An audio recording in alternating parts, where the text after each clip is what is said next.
welcome back to Full Throttle Moto 31. I am your host, DJ, with the legend who has just come back from not only MotoGP, but guess what? She got invited to go and tour Trackhouse. We're talking about the principal, the president, the owner of Sekhmet Racing International. Put your hands together for Maddi Patterson. You give me way too much credit. Just exist. How are you, DJ? Oh, man. You know the news I just got? I'm not going to say it on air. But Maddi knows the news I just got, and it was good news. So I was having to gather myself, do a little pranayamic breathing. Slow inhale. I'm very Exhale. I'm excited for you. Well done. Thank you, amiga. I mean, I don't know what to say about that. But I do know what to say about our two favorite subjects, which is motorcycle racing. And guess what, party people? I got to meet out in I went to Austin, my first ever MotoGP, which is a whole separate topic. However, I did get to go out to this food truck part and meet Maddi and her sidekick, the guy, famous MotoGP journalist Simon Patterson, who also, by the way, did in-stadium commentary for the entire day. How his voice held up till the food truck park, I don't know if he's drinking an elixir. I don't know what's going on there. And Mallory Dobbs, one of her riders. Yep. Well, they were on 3 days, so Friday, Saturday, and Sunday. Yeah. How do you do that? I popped in for 10 minutes and I was like, this is enough. I hear my own voice enough. This is too much. There's so many people, but they had the best time. Mallory had a great time. It was so good to be able to introduce her to her fans at their core. And I know that she had a cracking weekend. She met Kenny Roberts Sr. She had a really good chat with Freddie Spencer. She shook hands with Kevin Schwantz, which for her was just like, oh my God, it's Kevin Schwantz. And she sat in the commentary box with him, as did Simon. So it was a great weekend. But I'm so annoyed at us because we didn't get a photo together. Yeah, we definitely screwed that up. I could have gotten a photo with you and Simon, which basically I would be better looking just being flanked by these two because the two of them are so good looking, and I really blew it. But I'm one of those people that's much. Don't lie to me. But I'm so in the moment. I'm one of these guys that doesn't think about photos. I think about I'm talking to somebody and just focus on what they're saying. And I really don't think, oh, maybe I should get a memory out of this. That would be nice. With Simon and Maddi Patterson. Okay. Don't worry. There's always you. Yes, next year we'll be back. So for those of you listening that have not been to a MotoGP race, and Maddi's been to like 100 of them, but for those of you who's listening who hasn't, it is such a powerful experience that it's so visceral. It's not something you can experience on television, and you love it because I love it. I watch it every weekend, and I can't wait. I'll get up at 4 a.m. and turn it on. But when you go there and you feel the power of the motorcycles and you see the speed of the riders in real time, your mind is going to do kind of like when Maddi saw Bigfoot in Canada. No, I'm sorry. She didn't. But your mind will kind of go, that doesn't make sense. The Apple AirPods, like I'm wearing now, the AirPods Pro 2, the sound of the motorcycles interrupts that signal. And you will hear static, right? You'll hear static in your ears when they go by, and it will disrupt that signal that's supposed to cancel noise. Yeah, it doesn't work when you're at MotoGP. I've said this so many times before, right? There's only two types of people in the world: people who have seen motorcycle racing and people who haven't. And it's one of those things where, it's a product that's been made for TV now, which is great because we reach so many more audiences.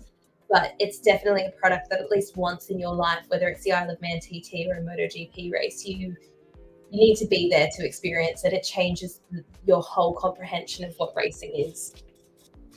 Yeah, and I had the pleasure, my wife and I, of getting to speak to a gentleman and his wife up at the fence. I've heard like Maddi and Simon talk about, we were kind of like going around the perimeter of the track, and Pecco waved at us, and we were at one of these areas where the fans could basically be in that area. like that at COTA.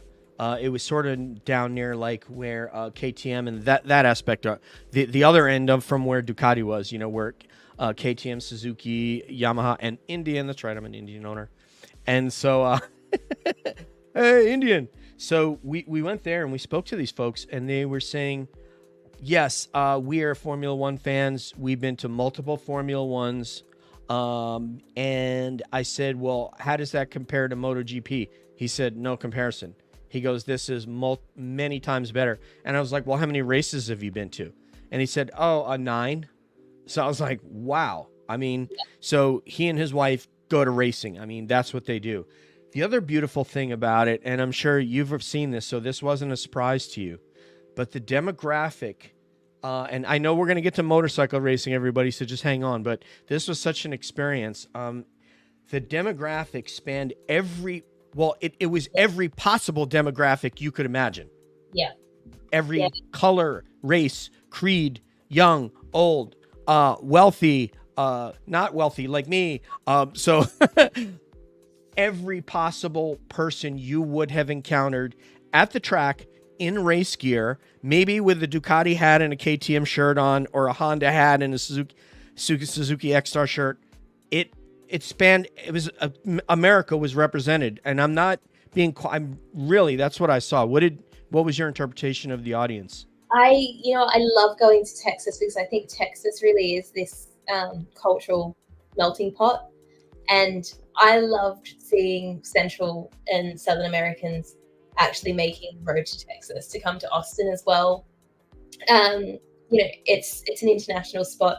I have friends from Ukraine that live in Austin that marshal at the event.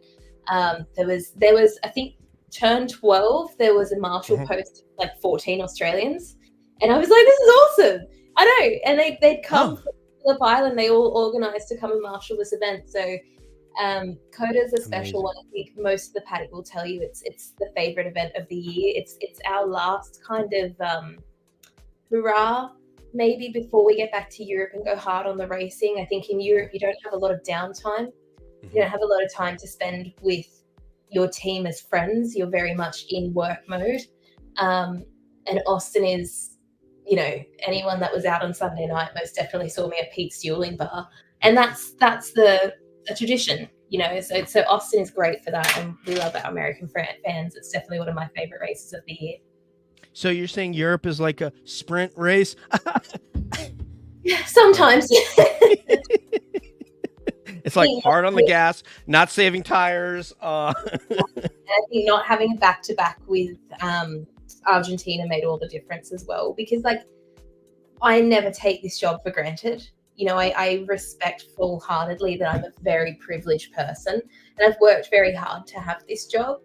But it is a lot. It is a lot of the time. So, Austin is a nice reminder to be connected with fans and them being able to approach you and see them. And yeah, it was a good weekend. It was a really good time in the US. It really was. And when I spoke with that guy, he said, I've been to NASCAR as well. I'm like, wow, what's that like? What's that demo like? He goes, that demo is exactly what you would expect.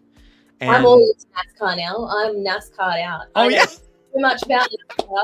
It's not funny. I'm like the watermelon queen now of NASCAR. I just am so educated on it, and I can't wait to go to a race in the near future. Yeah, so maybe I think what we should do now, let's cover the race, and then we'll get, no pun intended, for Simon's podcast and his website, the race moto. I guess it's the race moto now.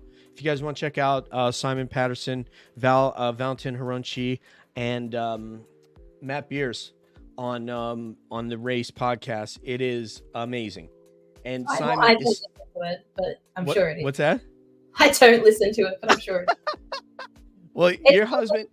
It's because I hear him recording it, so I know exactly what's being discussed. I'm like, yeah, babe, that makes sense. Yeah, he's still on that Jack Miller's being replaced during the season. He goes, I feel even better about that now. I'm like, I think we'll get to that in a minute, because there's a lot to unpack from race day. I mean, the sprint was great, but I think that's probably not the focus of what we're about to talk about, because the sprint, as much as I appreciate it, as much as it's added racing to this product, I still think it's inaccessible to a lot of people, so it doesn't really grow the product. And I think that Saturday race is great to enjoy, but everyone's there for the Sunday. You know, the Grand Prix is the thing that matters to a lot of people. And what a GP that was! Like, that was absolutely amazing. Yeah, we'll get to Jack Miller, because I think you and I are both going to be in agreement here and in disagreement with Simon, just because of the dynamics of what that move would make, and I don't think that's so. So anyway, the sprint race, Maddi, do you want to start there? Sprint race? Yeah, totally. Okay. All right, so let's start with the sprint race. So obviously that set the table. I guess in qualifying, we kind of knew that Maverick was going to have an incredible week. I think he set I think it was Jorge who set the lap record, right? The lap record for the circuit. But Maverick was very, very strong in that qualifying, and then came out in the sprint race and established himself and kind of said, "Catch me if you can." But then the front row kind of like was Jorge, Pecco, right? And then the second row was like Pedro, Mark. I can't remember who was third on the second row. But what was your take on that sprint race? I think what's really clear to me at the moment is that Pedro doesn't give any two ways about existing titles or like the right to win. He's just he's going to give it his best shot. He doesn't care that he's a rookie. And like, I implore and commend that, because if you're going to go racing, go freaking racing, And I think both in the sprint and the race, he turned up to take points away from other people, which he's done. In the same token, Maverick had an amazing weekend. He had a great sprint. I think this is Maverick. What was that? Maverick's fourth manufacturer win? Third or fourth? Yes. He's third. Third. I think third, right? Yeah. So he's one of four guys, I think, that have won on three manufacturers. He won with Honda, Yamaha, Suzuki, and obviously here in Aprilia. Which is just like incredible. I commend Maverick on his weekend, but equally, like, it's that classic Aprilia story. It's that classic Maverick and Aleix story. Like, yeah, we're going to be great for two races, but you're not, I think as a factory, they don't have the resource to stay at the front for a whole season. And if they did, they would have done it already. I think having Aleix and Maverick on your team for the last 2 years would have bred more results. And I think the closest they got to that was definitely Aleix in last season, or the season before, sorry. He was so close to winning that championship. And then in the last race, he ended up finishing fourth.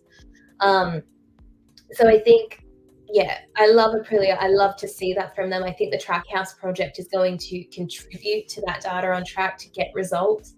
But I don't see that being more than a one-off, or maybe twice if we're lucky. And I'm happy to eat my words if it is. That just burned my next question. Was going to be, what are you expecting next week? Now I know. All right. But I can still ask it, Maddi, because I can say, what position do you expect him in next week? Like, so we're at Jerez. So how do you think that track fits the Aprilia, the corner speed of the Aprilia? Obviously they got the braking down quite well, and the acceleration was good enough. And so how do you think that it matches up with Jerez? I think Jerez will be interesting because the circuit has also had some modifications in recent times. So I'm wondering how that will play out on track, if it plays out at all, to be honest with you. I think Aleix will be strong at Jerez for some reason or another. Martin will naturally be strong at that circuit. You can expect a lot from the Spanish guys. I think Mark is out with a bit of a bone to pick at the moment with Ducati. He and Jack, man. Well, no, they're very different. Because if you look at Mark's DNF in the race, right, he actually did what he always does, which is brake extremely late. Now, we know that Mark does this. This is the thing he does best. And I was watching that corner with several other Ducatis. I sort of went and repeated it. Mm-hmm. No one breaks as late as Mark does. Really? And actually, what that tells me is that it's the bike, it's not Mark. And I have a sneaking suspicion that it's got to be the bike. Mark doesn't he makes mistakes, don't get me wrong, but he makes mistakes of a competitive nature, not turning left. It's very unlike him. Right. Yeah, And you're right. He's a left turn he's rider. he loves going left. But if you watch that corner and you replay it against other Ducatis to the same corner, they break much sooner. So my train of thought is telling me that maybe the bike is not manufactured to such a way that it can break so late. So what I'm interested to see out of Mark in the next couple of weeks is actually how Ducati are going to respond to and this is just like up here, but this is just from someone that's watched it time and time again. I want to see how they respond to fix that, because it looks like, if you pay attention to it, it looks like classic Mark doing what Mark does best, and the bike doesn't respond. So I'd be curious to see that at Jerez, if there is any change or improvement of any kind. So that I think if they can get a handle on that, or Mark can get a handle on what the Ducati is really capable of, or where the buck stops with the Ducati, let's say, that'll be interesting to see unfold for sure. And I have to agree. Basically, there was an article that came out about how the braking mechanism works and what might have failed. And I agree with what Simon said on this. I don't think that Mark, as he said, Mark has crashed enough times that he would not make an excuse and make a technical accusation on the bike. If he thought it was that it was his riding, he would say, I made a mistake. And I agree with you. I mean, he's so good at that track. One thing, as long as we're talking about Mark, I don't think we should leave this alone. But he did a great interview with Simon back before the season, right before the season started, where he talked about his own frailties and his own sense of his age. And for those of us who are pulling for Mark, and I know Kayla, by the way, I just want to mention to you guys, our buddy Kayla, our third full throttle moto is qualifying today. So I don't know if they've had Q2 yet, but they've already done qualifying 1. She ended up 11th, and I'm sure that she has got her head down trying to figure out how to get to the front of 40 riders on track for that qualifying in a 1.5-minute track. So just think about that. Anyway, so that's where Kayla is today. But I wanted to get to this, Maddi, and Mark himself said that I can't do those S's the way I did when I was younger. Maybe pre-injury is what he's talking about, pre that 2020 horrific, very, very high speed, high side that he had. What do you think about that, Maddi? What's your thought process on Mark and his age and so forth, and what he expressed as a weakness of his? I mean, I probably on a personal level relate to Mark in a lot of ways. It's actually something we've discussed before. So I think when you're looking at Mark as this human being who's been extremely successful as a young person, the reason why everyone says Pedro is the next Mark and Pedro refuses to believe it or to agree with it almost, is that he doesn't want that kind of pressure, and he's not here for it. He's here to have a good time, which is a great mindset. The kind of mind and headspace that Mark was in 10 years ago was very different. Mark's only ambition was to be world champion, as I'm sure is Pedro's.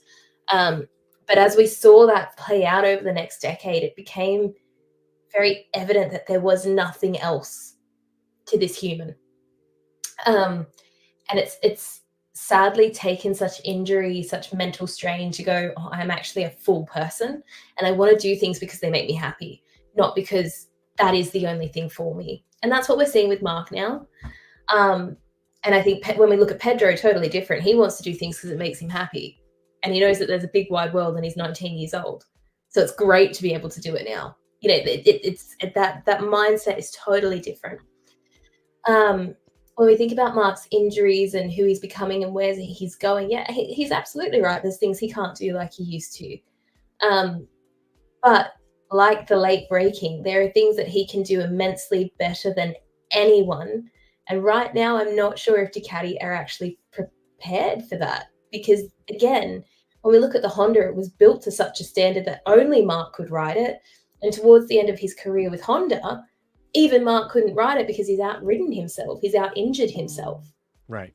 So I think Ducati are going to be in an interesting position when they think about development for this bike, long-term strategies, who they're developing the bike for. If we're looking at Ducati, would you want to acquire someone like Pedro in 3 years' time? Probably. Mm-hmm. You know, in terms of capability and winning championships. It's an interesting time. And I think Mark as a human being has so much to give to the sport, which is why he didn't just retire with a dodgy shoulder and a really bad arm pump. You know, he came back, and it's not, he wants to win.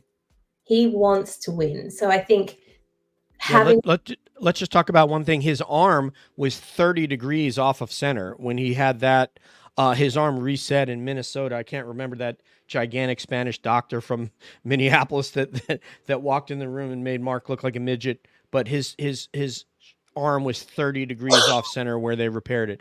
This is a dude that is, for other you guys that are sports fans out there, and we could use a Dale Earnhardt analogy, that kind of toughness and focus. We could say a Michael Jordan or LeBron James, or we could say, you know, for modern football fans, like a Tom Brady, you know, somebody who has that robotic mindset. And the worst thing that can happen to somebody like that is to show that they're human. Yeah. And we found out that what we all knew in our hearts is that even though he looked like a cyborg crashing a bike and then running back to the paddock in qualifying, you know, when he should have been hurt, to get another bike and get out there, something that Cameron Beaubier said blew his mind when he saw some of these Spanish riders. He's human. But he can still, like Maddi said, he can still do those things. He can still break late. He still has the craft to say, okay, Pedro's going to go for this. I know that I know he's going to attack me here. Who didn't love the Pedro Marquez fight? It was incredible. Who doesn't want that? That's exactly what you want. It's giving Valentino versus Mark 8 years ago. I'm here for it. There was a meme. Remember that really like that image of Mark looking at Rossi as Rossi's talking about Mark? There was one of Pedro looking at Mark as Mark was talking about Pedro. History is always repeating itself, babe. It is. It was amazing. And that's what we watch this sport for, right? Because, you know, as dangerous as it is, and I am, as anyone knows, a massive advocate for health and safety in this sport. I don't think it's regulated enough by any means. That was a good race. It was a clean race. If he fell off the bike, it was a clean race, and we loved it. Yeah, nobody got hurt. You know, they say people watch motorsports for crashing and injuries, and I feel bad that you're that kind of human if you're that person. I want to see nobody crash, and if they do, then it's a low side where they just get up and dust themselves off. But I can't stand when anybody's injured. And from my own track days, you know, and looking at things, chicanery that would go on the track is just, I'm all about safety 100%. You know, because inherently it's not a safe sport. But so Maddi, you know, mentioned, she made a couple points there about Ducati and what may happen with engineering and how they may try to point some of their efforts toward Mark, or maybe not, and then Pedro. And I want to direct people's attention to the Oxley Baum podcast with Peter Baum, who was 25 years in the grid doing sometimes crew chief, as he likes to say, and always data recording. And Matt obviously was a professional racer and a TT racer. And Peter Baum said, understand it like this. Ducati is an engineer's bike. It has been engineered to be ridden a certain way. And as long as you can assimilate your style to ride it that way, you can find success.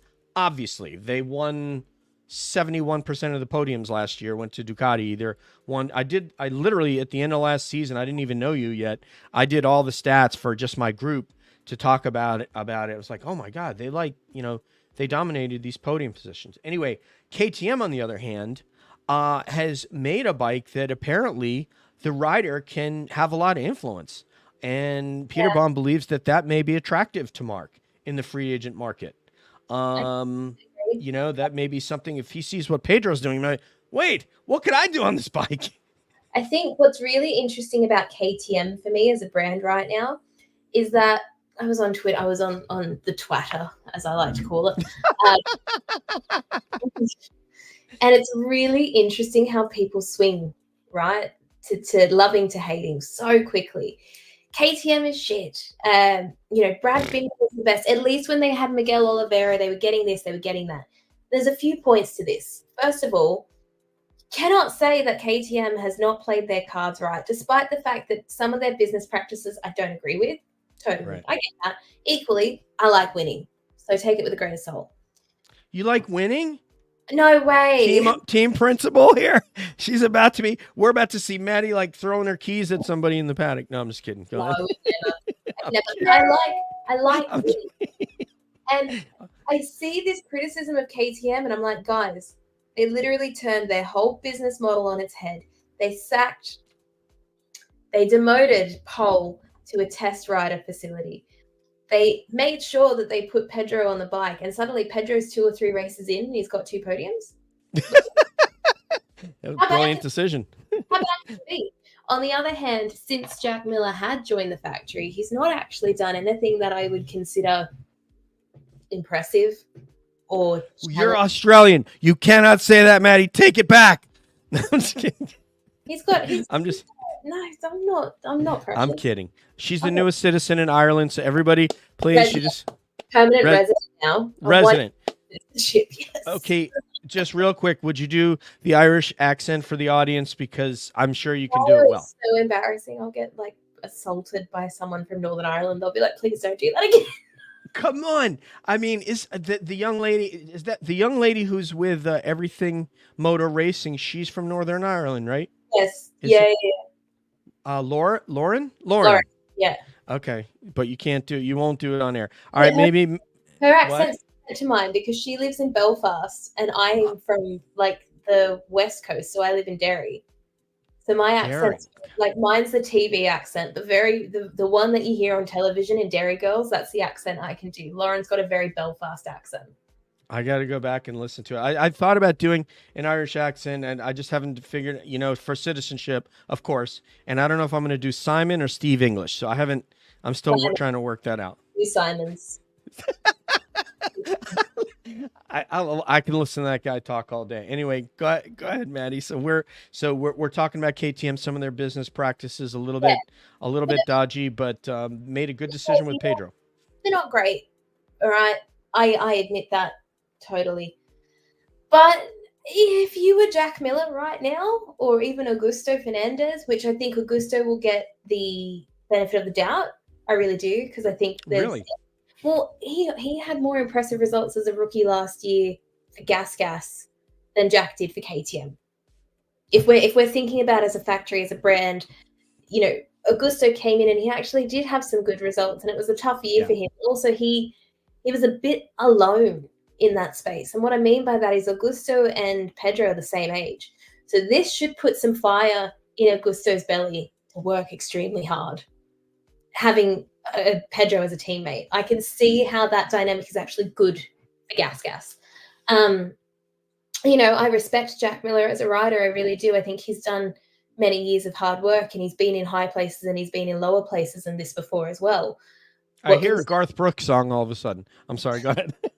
I got friends in places. I love that song. But I think what we're viewing right now is what concerns me right now is that Jack's in a low place and he can't seem to climb his way out of it. He started the race at the sort of mid-front pack, and in fairness, he lost his aero in some rubbing his racing incident off the line, but he's fallen back to 13th to finish the race there. And that's a good result, but it's not because of 16 Fs in the race. Yeah. So it's really right. You got to do that math. Yeah.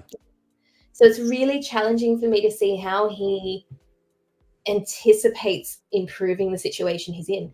Brad Binder, company man, Mr. Reliable. easy to work with, gives that factory great results every week, results that they ask for, records the data, spends time with his engineers and his technicians and his team. And I'm sure Jack does the same, except Brad's data is just slightly more compelling and he's on the step more often. So the one you want to listen to is the one that breeds results, right? So it's not an easy conversation to have, but if you were KTM, you kind of would think about either swapping out Jack and Augusto, or not renewing Jack's contract at the end of the season, which is probably something they might consider. There's a lot of conversation about swapping them out now. If Augusto's on a full pay, if Pedro's on a full paying package, then there's probably no reason to outside of marketing. And I'd imagine if it doesn't happen by the summer break, it will happen at the end of the season. Yeah, I agree with you. I think it would happen at the end of the season. I started looking at what that looks like. What does that look like if I was thinking about putting Pedro on the factory bike, what Simon was talking about.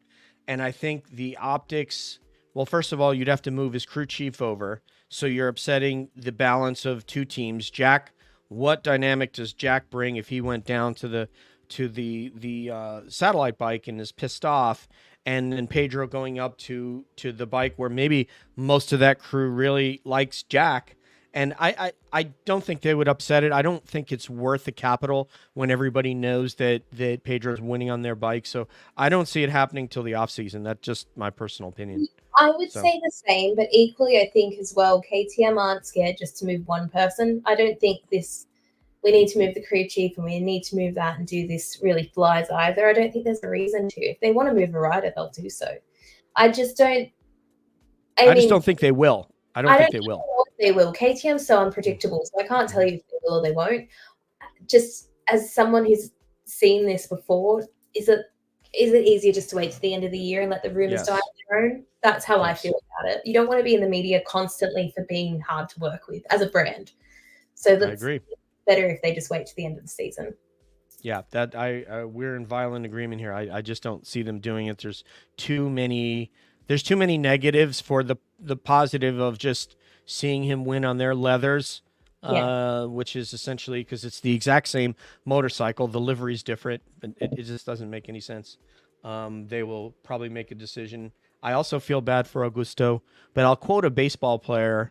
Is a famous player from the 50s and 60s named Yogi Berra that said 75% of baseball, or no, he said 50% of baseball is 75% mental. So correct. Yeah. And it may not be the right pairing, that Pedro may be too strong, and it may be where with a teammate that's closer in talent level that Augusto may thrive again. I don't know. That's what I think.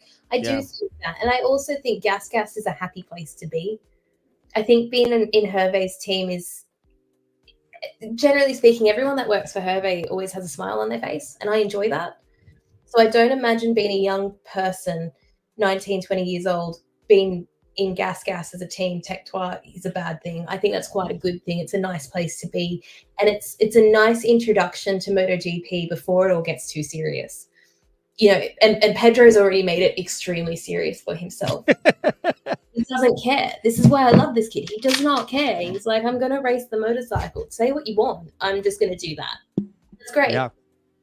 I love it. I hope, like I said, I hope Kayla takes the same mentality. I can respect you a lot off the track and not on the track at all.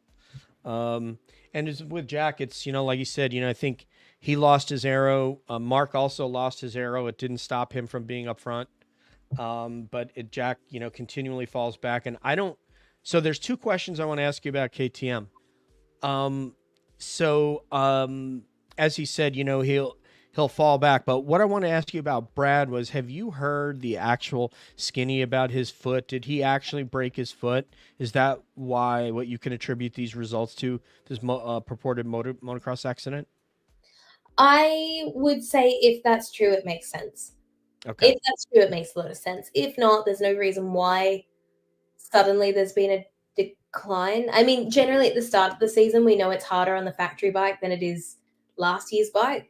Whereas this year, Ducati's already off to a good start with their bike, so much so that, Mark can't really keep up. I mean, he is, I shouldn't say that, but he's fighting to keep up on the GP24, Mm-hmm. which has only just been released. So it could be, I would say generally like injury plays into how you receive your results. And these guys, like they work so hard.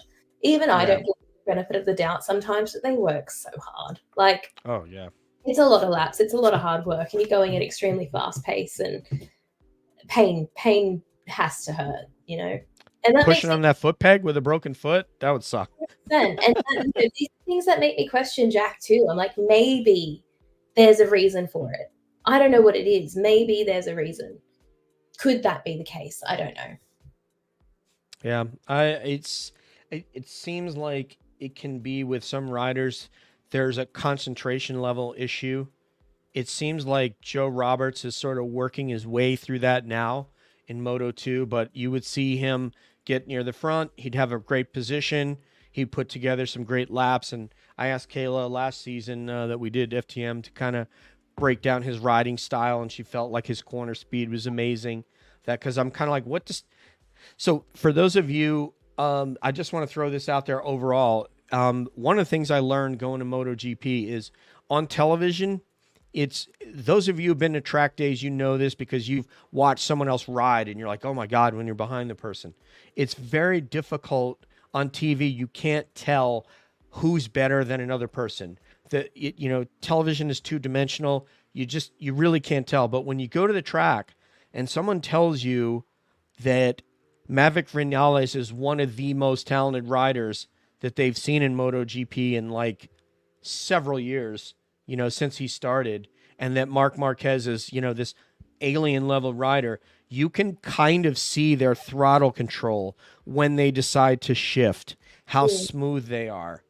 And so those are, kind of some of the things you can see.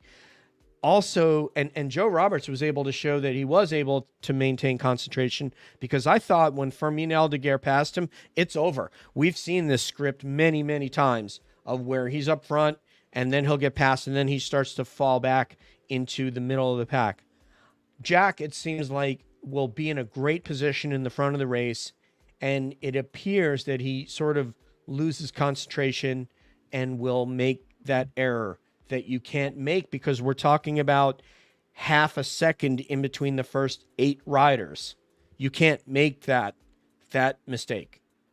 Yeah, for me, it's always just, I don't know what the issue is, and I don't know how long I don't either. It's like tire wear. It's like, we know how tires work, dude. Why do you have the same problem with tires every week? And it becomes really hard to be defensive or sympathetic after a while. Do you know, Maddi, by the way, if he used medium rear or soft rear Jack in this race? Because I don't know. Medium, but don't quote me on that, because Michelin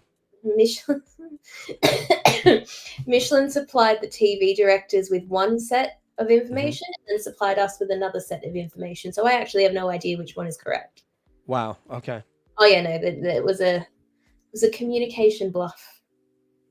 But if you were at the track and you heard Kevin and Simon on commentary, they were trying to figure it out for themselves, because they had 2 different things in front of them and they don't know which one is which. But nonetheless, the case remains. It's a tale we've seen before. Yeah. Let's go to Jorge Martin, the fastest rider in the MotoGP, and Enea Bastianini, who said, I used the soft rear and I finished the race. So because he was on the podium and Pedro was talking about, I wouldn't have finished the race if I would have had a soft rear on. Yeah. And obviously Maverick also had the medium rear. And then Enea, just great timing, looks over and says, I had these soft and I finished the race. Okay. And past people too, man. I mean, you have to say, like, it is so nice to see Enea back. And gaining that confidence again. I really like Enea as a rider. I do. I think he's talented. I think he's a kind-hearted and spirited person. I will say I'm feeling a bit of the for Pecco, because I want to see Pecco do well. I think Martin doing well is great for Martin. I don't think it does much for the championship. I don't think it does much for Ducati. I want them to do well. I want them to race well. But I think Martin's so it can actually, Martin is one that kind of bores me to watch sometimes. I really like seeing a battle, and we got a few of those on the weekend, which was great, and I want to see more of those from him. Pedro and Martin this year? Oh my. Yeah, I know, right? And it's good to see that. It's great to see that. But I think as a championship contender, Pecco's been here before. He's had seasons with a bad start. I am not worried about Pecco making a comeback, because Pecco is also really good at the psychological game. He's become very mentally strong over the last 2 seasons. And if we look at people like Martin, we know that's not his strong suit. We know that that's where he really struggles, and that actually plays out on track. We've seen it time and time again. So actually, I think the best thing for Martin is having fierce competition, not just in Pecco, but in people like Pedro as well. And Maverick over the weekend. Maverick in the race, he came back from 7th. I remember third 11th. Third or fourth lap, well, it really has done it again. And then I looked away, I looked back, and I was like, is that Maverick? What? He got knocked off track, man. Somebody just, yeah. And I'm enjoying seeing that racing again. I want more of that. And I think for the sport, for the benefit of the sport, it requires it. And I think something that Pramac really need to do as a factory is stop focusing on how great they are on track and start making waves off track. Because I'm a big believer in, if you win hearts off track, win minds on track. And they're not very good at creating fans or creating this love for their riders. If you look at their social media, we've not heard a word about any of their riders. It's actually not even a tweet. We're not asking for much. But if you want to connect your riders with fans, and you want your riders to have fans, that will make their championship wins all the more important. And I think that's something that's really missing from the Martin story right now, is that fandom. So listen to that, folks. You're talking about having a media person, somebody, you see the slew of people in the back of the garage, you see different minders and so forth that walk with the riders. Somebody get on there and make 4 or 5 posts a day at strategic times about what's going on, so that you can draw some fans in and get this guy some money and sponsorships. And so it's a little bit of effort. Exactly. But the thing is, when I say it would be bad for the sport if you won the championship, it's because no one would care. It sounds so horrible to say, but you want fans to really be angry or really be happy. You want them to fight it out for the love of the person that's won. And I think that's just the thing that's missing from Martin, is that like ride or die love for him. And it's such a shame, because he's such a talented rider. And I think that's just something that collectively as a sport we can do better. Specifically Pramac can do better. And I think if that's not on their radar for something to improve, it needs to be, because the racing's there. The racing's great. But is it good for the championship if a satellite factory wins and no one cares? So what Maddi's, talking about, if you kind of look at, and these are things that it takes a certain little bit of your personal empathy. But if you watch the way that fans reacted to Maverick when he was out on stage after the sprint race, particularly when they had that whole stage with the rapper and so forth, and watch how fans connected with Mark. And what Maddi's saying is that Jorge isn't able to find that connection.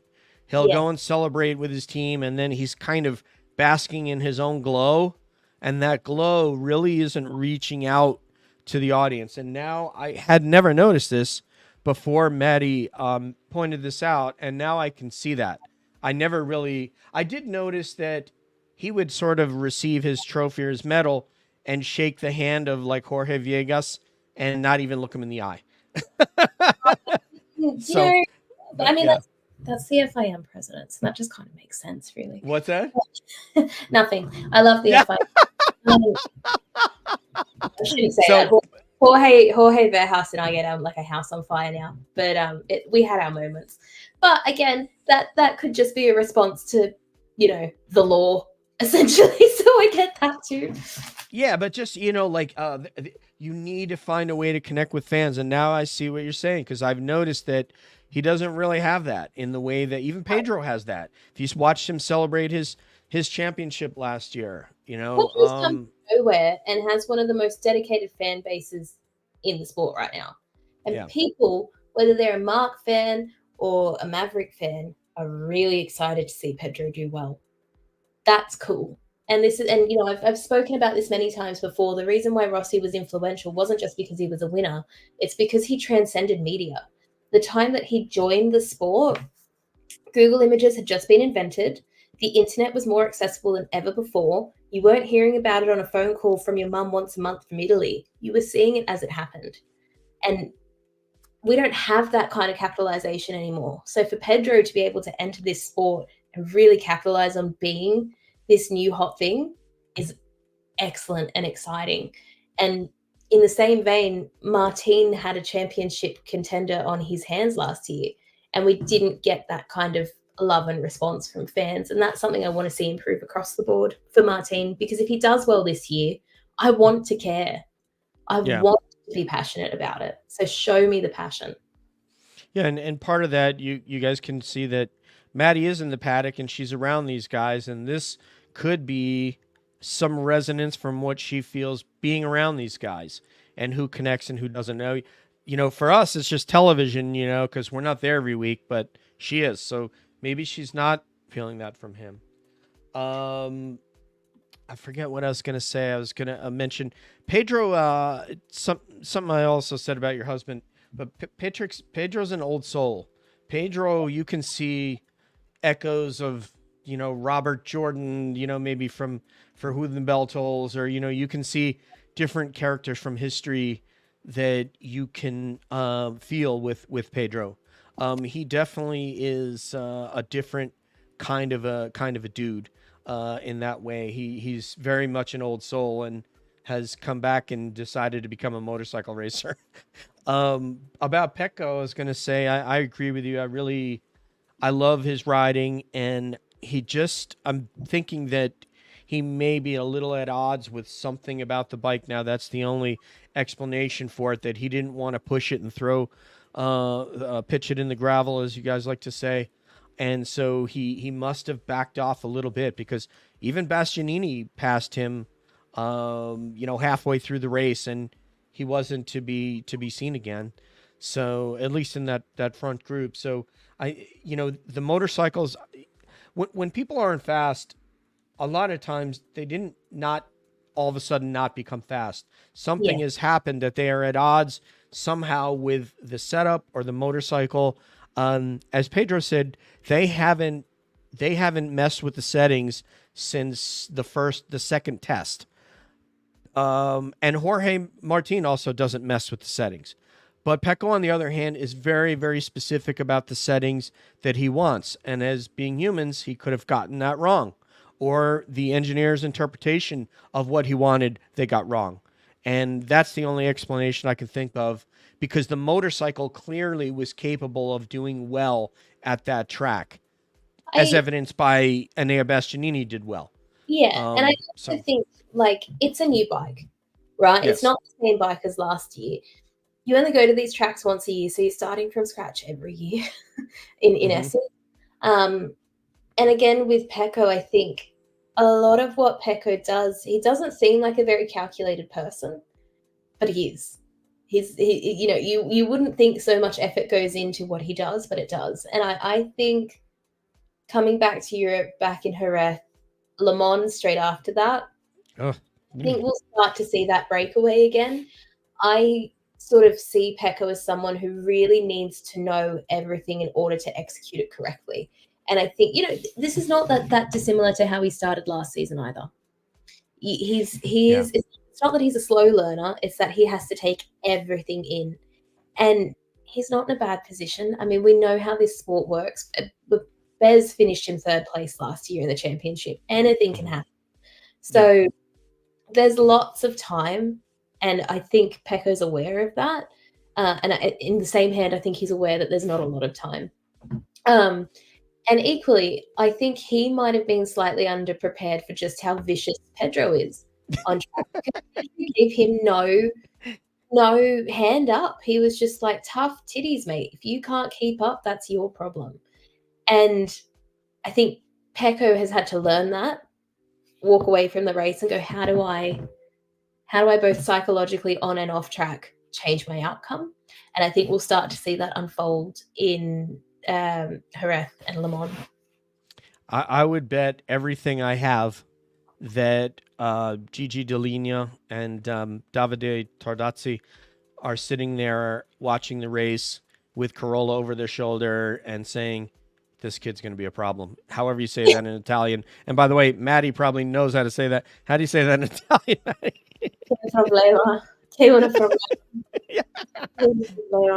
This kid's going to be a problem. So, yeah, I mean, if you look at a lot of those guys have not quite, I mean, obviously Bez is really fast. Fabio Di Gianantonio, I'm sorry. I was just going to say that Bez is, in the same boat. Where has Bez been this season? Yes. Well, Di Gianantonio is really fast. I mean, Di Gianantonio passed Pecco Bagnaia in a race that I didn't think he could do that, and he did that. So obviously these guys are fast. It's just they're not quite getting together with that motorcycle. And as they said, it's been engineered to ride in a certain way. And if your riding has not become synthesized with that motorcycle yet, you have a problem. Because Pecco, you want to talk about toughness. I want people to remember, this guy had a vicious high side last year, alone in front of the pack, was run over by Brad Binder, came out of the hospital on crutches with Corolla, and rode the next week. Yeah. I mean, I think he rode in India or something. I mean, that is absurd. That is a very mentally tough individual, because I can tell you, when I get hurt, I don't want to be on my bike. So. Yeah, I get that. And you're exactly right. And I think it's experience, it's all of those things. And I do think Pecco has a title to defend. And also he's like, 27 years old? He's got he's quite a 19-year-old either. So I imagine that with a little pressure from the media, because that's what they do, they'll ask the right questions and he'll feel now's my time and he'll prove it. And I believe that Pecco's capable of proving it. I also think even if Pecco didn't win the championship, if he beats Jorge Martin, he'd be happy with that too. I don't think he'd be happy, but he definitely doesn't want to lose out to a satellite rider. And I can say the same thing about Gas if that's the case. It's one thing losing out to a talented rookie. It's another thing losing out to a satellite bike or a satellite factory. Yeah, I know. Because everybody should know, everyone who's listening to this probably knows this. Gas is riding a factory bike, regardless of what the livery says. And also Pramac Ducati is a factory bike, both of them. So I'm going to put the pressure on Maddi here, because she is a diamond that has been formed by enormous pressure, by tectonic plates coming together between the Australian and Asian continent. Okay, so who is sitting on? So we're going to go down a little bit of a list here.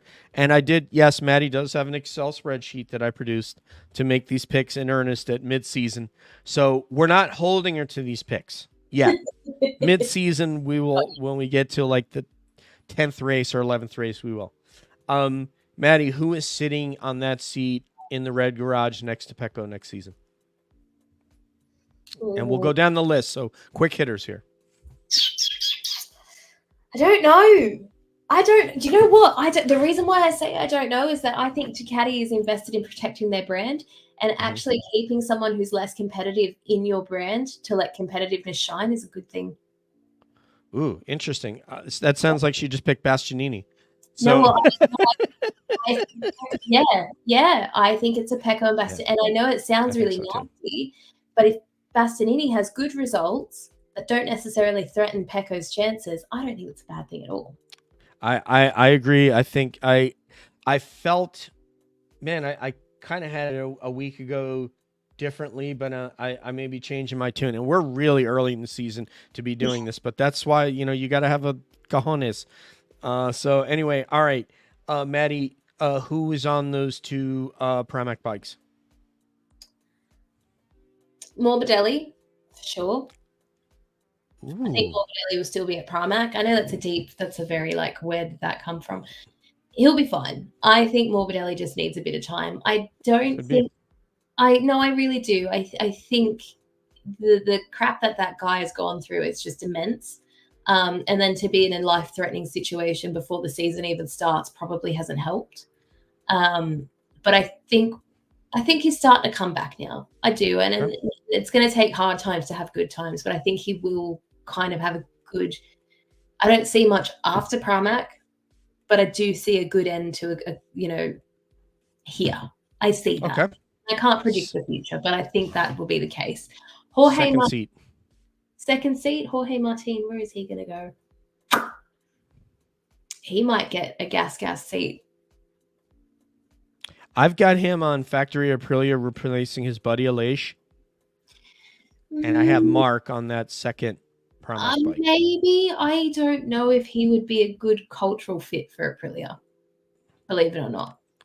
He might not, but they're going to see a guy that's that fast. They'll test the water, and he's fast and all those many great things, but I think he might end up at KTM. And that has a lot to do with his loyalty as well. He's a very loyal person. He's a loyal rider. So we'll see. I think it could be Aprilia or KTM. I'll give you the benefit of the doubt there. Okay. I think if he ended up at Aprilia, I don't know if that's what Aprilia is looking for, put it that way. Well, he's not going to have a spot at KTM because Pedro's going to move up. So both those seats will be taken. So it's the gas jobs that'll be. Yeah, I can't see him going to gas unless he would if they didn't offer him. If they're offering him enough money. But I think Aleix is going to retire. So. Well, we'll see. I think so too, but we'll see. Aleix is very. I'm going to do this, and then says he doesn't. So that's true. That's true. He's hinted before. So. I think for sure, if Jack is going to leave this paddock, he's for sure going to be the greatest Ducati rider of all time in World Superbike. I believe that wholeheartedly, by no stretch of the imagination. If Jack was to leave MotoGP tomorrow and get a full factory seat in World Superbike, I think he would be the greatest of all time at Ducati. I will die on that hill. I really believe that. So we'll see what happens. I don't know. Any paddock that has Toprak Razgatlioglu in there, I don't know. That guy is an absolute monster. He is. But, so Alvaro was a nobody before he went to World Superbike, right? In MotoGP terms. And Jack Miller's already a very competitive someone. Yeah, I think he'll be great. I think if he went to World Superbike, Toprak would have his work cut out for him, put it that way. Okay, I can. What are you thinking? I can go with that. Yeah, because he qualified on pole again, in WSBK. That guy's and with a brand new package. It's ridiculous. Anyway, even Garrett Gerloff is like, wow, he's making me look bad. I love that guy. Garrett's such a sweetie. He's got great hair too. Nice dude. All right, Maddi. So gas, you got to put some seats on. Gas now. You got to figure those two out. Well, factory team's going to be Pedro and Beaver, isn't it? Yep. I think gas will be. Well, I don't know. When's Augusto's contract finish? This year? Was he on a 2 year? He's up for grabs as well. So see, this is interesting because I think a lot of this depends on also what happens over at Trackhouse, because don't forget those contracts are up at the end of this year as well. That's right. That's a good point. Those contracts are with Aprilia, which is something else to keep in mind. And I think knowing Trackhouse, they have long-term ambitions, and that will stir the pot as well. It will definitely change the way of the tide. So I actually can't. I think it's too early to make any predictions. The one thing I do know is that Aprilia were interested in Fabio, but he never went to them. Yeah. And, so I think it'll be interesting what we see happen next. What's the biggest problem for Miguel? He has that dental degree. He has that degree in dentistry, and that's like, man, that is just got to be. It's got to be hard to do this when he knows that he can probably make a high five figures. I don't know what the going rate is for dentists in Portugal. Motorcycles, though, do you? No, but I just don't. Dentists have the highest rate of suicide amongst corporate professions in the world. Who wants to be a dentist? That sounds horrible. All right, you make a good point. I have one of my track days buddies is a dentist, and he sold after his last injuries. So he got hurt training motocross for track days, and he sold his R6. And he had Kayla knows him. He had great times at their track we used to go to. He had, when I mean that, I mean not just fun times. He had really great lap times. So yeah, he's a dentist, but I just don't know that Miguel's going to be around. I think that Raul is going to be their show pony for Trackhouse. But I don't think he could, any of the potential riders that are looking at moving to that free agents that are looking to move to that seat, unless Raul has a season. Now, we could be saying by the end of the season, oh my God, Raul has like 4 wins. He could be like the Bastianini of Trackhouse. If he does that, then, that changes things. But right now, Jorge Martin, if you could get him on your bike, that would be I think something, I there's think. potential for Yeah. him to be at Trackhouse. I'm not sure about the factory. Yeah. I'm not sure about going to Aprilia factory. I think Trackhouse there's potential, but equally Trackhouse's ambition is to be Trackhouse racing. They're not there to be a feeder to Aprilia. Interesting. So it'll be interesting to see how that unfolds. And Maddie just met with Trackhouse, folks. So I would take that to the bank. Uh, Every time, so much fun. Have you ever been to like a NASCAR workshop thing? But it's wild. It is yeah, wild. man. That is so dope that you guys got. I'm so excited about Justin Marks and his approach and everything he says. It's kind of like listening to Dan Rosamondo. They really are able to express very positive, very forward thinking sort of values and strategies about MotoGP in their respective roles. And that's something as a MotoGP fan, as an American MotoGP fan, you should be very, very excited that if anyone got a team, that it was Trackhouse that was going to be in the sport. And Dan Rosamondo, the NBA, has created a product that does, especially in streaming, does extremely well. Nothing is going to touch the monolith that is the NFL in America. I mean, that's just like an insurmountable even college football. Those of you who pay attention and know how huge college football is in the United States doesn't touch the NFL's ratings. Yeah. So, but for the NBA, Dan Rosamondo with 14 years at the NBA or 15 years or something, that's a damn good run. And MotoGP, we are lucky to have him to try to bring the sport that we love, that we know is the best racing out there. And that's according to Justin Marks, by the way, Yeah. who has seen it all. That's not just according to a guy who owns a motorcycle. So anyway, right, Maddie, you've met Dan, right? So what's your thoughts? I get along with Dan like a house on fire. I think our values are aligned, our ambitions for the sport are aligned.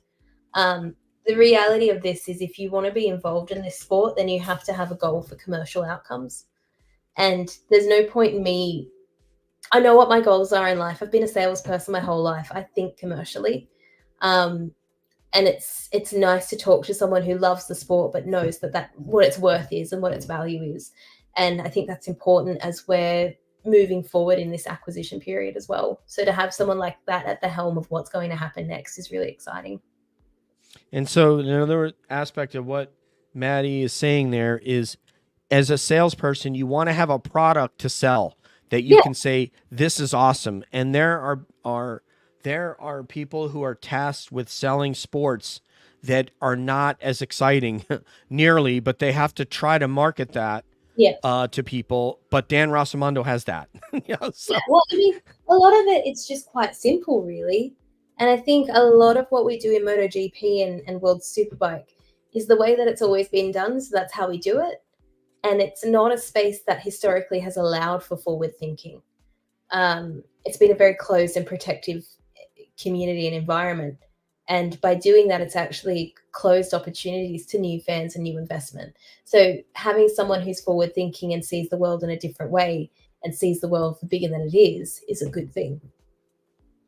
Yeah, I've tweeted to him and he did respond or like one of my tweets, I think at least, and I said, the American fans, Americans are a little bit, we're a little bit different than some other cultures in that we love loud exhausts.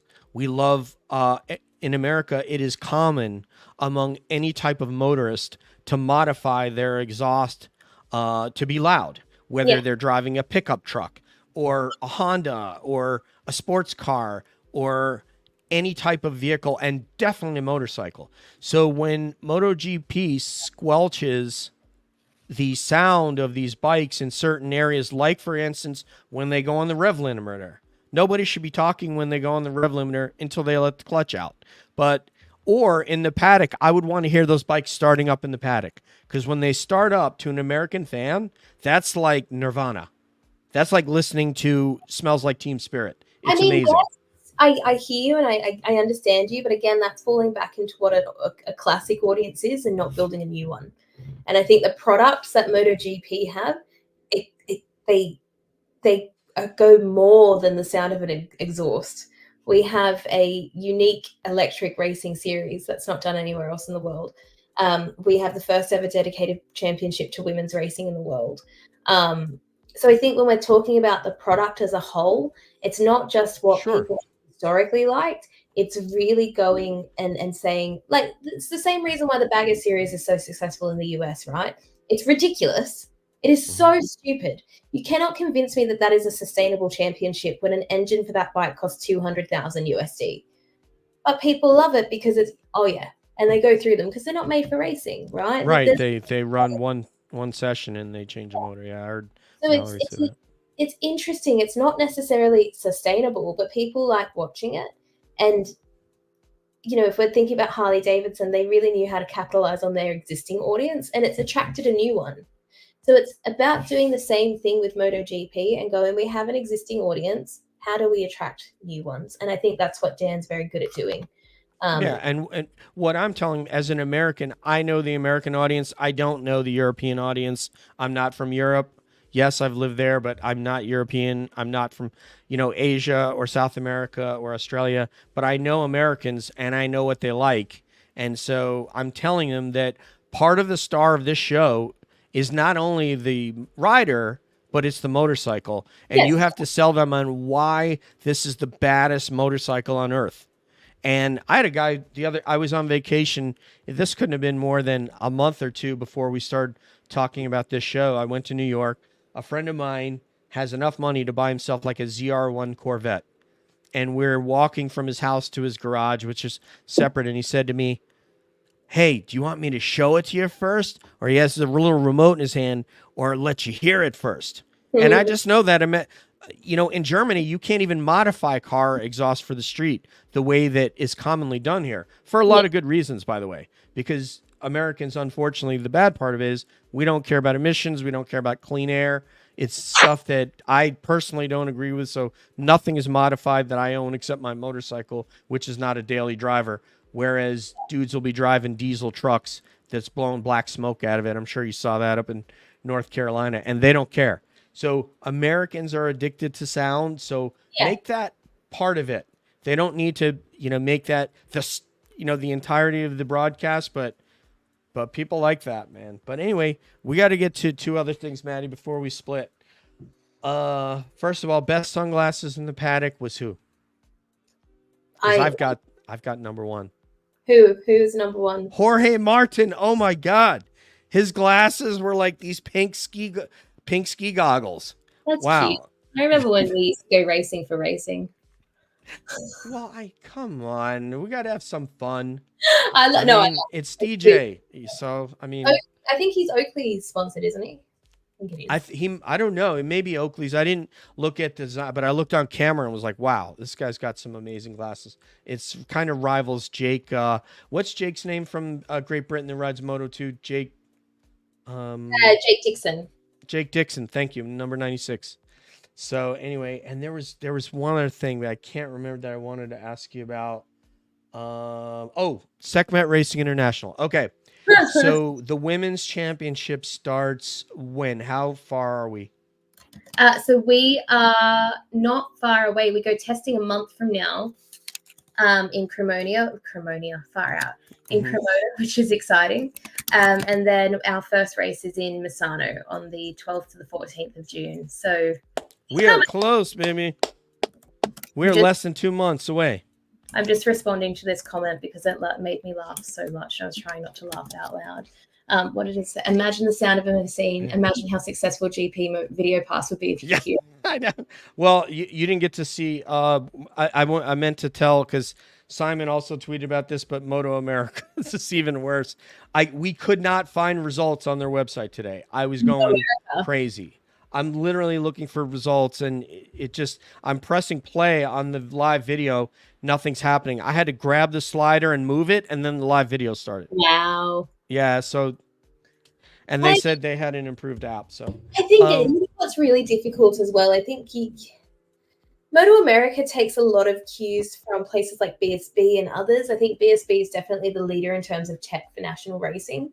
But MotoAmerica's got such a huge audience, and it's actually a real shame that if you're going to launch an accessible product, that it's not accessible.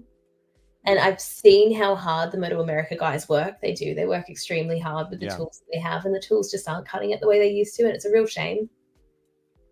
Yeah, and they're in the hot sun under those sort of fabric tents. I mean, they would love to be in nice garages like they are, or garages, as you'd like to say, as they have in international racing. Because, man, I've been to MotoAmerica at Barber, and, you know, you're going to make sure you have your Gatorade because you're going to Barber this year, right? Potentially. It's on the back of our test. It's like the next day. So I'm going to see what's what. I'm not sure yet. Okay. All right, cool. And I'm very excited that we're inside of 2 months until the first women's actually world championship. Maddi, can you give us last thing before we go? Could you do the team principal face? Can you kind of give us like, is there what are you going to look like in the paddock? You'll have to wait and see. That's just something that you're going to see on the live broadcast, and generally it might be me like throwing something. Yeah, I mean, I'm going to see if I can do it. I need a couple lanyards. I don't have any lanyards, but No, I'm not like that. I smile at everyone, even the people I don't like. I smile at. It's a good trait. All right. Well, I can't wait to see Maddi on camera. I will be watching every one of these races. Hopefully we'll be able to catch Maddi throwing something at someone, maybe a journalist that's annoying or something. I don't know, but I'm very excited for you, Mallory and Lizzie. Thank you. And yeah, man, she is it. Now everyone's going to want to wear the hockey graphics revealed. I don't know what he means by that. Thank you though, David. We appreciate you chiming in, and we'll bring you more. Hopefully we'll get Kayla next time. Hopefully she'll have a good result tomorrow at Road America. Yeah. Sounds good. And by the way, Maddi has picked Josh Herron to win this race. Did I? Correct? Yeah, I think so. Oh yeah. No, I'm getting my Joshes confused. There's too many Joshes, man. Because I was like, Josh Herron, MotoAmerica. I was like, wasn't I just talking about him for the 24-hour Le Mans? And I'm like, no, that's Josh Hook, you absolute idiot. Anyway, it's all good. All right. So thank you. Thank you so much, everybody.